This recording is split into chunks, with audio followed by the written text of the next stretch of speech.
જય માતાજી। આ સફેદ લીટી વાળી જે સાડી છે ઈ છે। આમાંથી જે કલર ગમે ને એનો સ્ક્રીનશોટ લઈ લેવાનો રહેશે।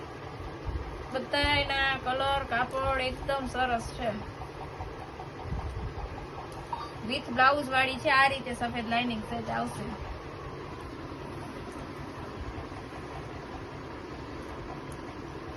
જે ગમે એનો સ્ક્રીનશોટ લઈ લેવાનો રહેશે।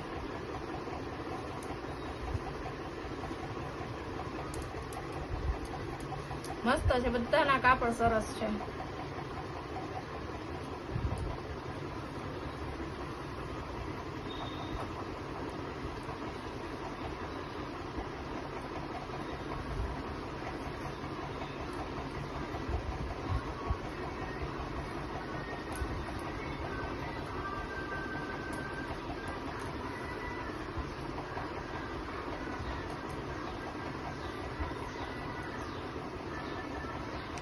આટલા કલર છે, આમાંથી જે ગમ્યું એ સ્ક્રીનશોટ લઈ અને મોકલી દેજો।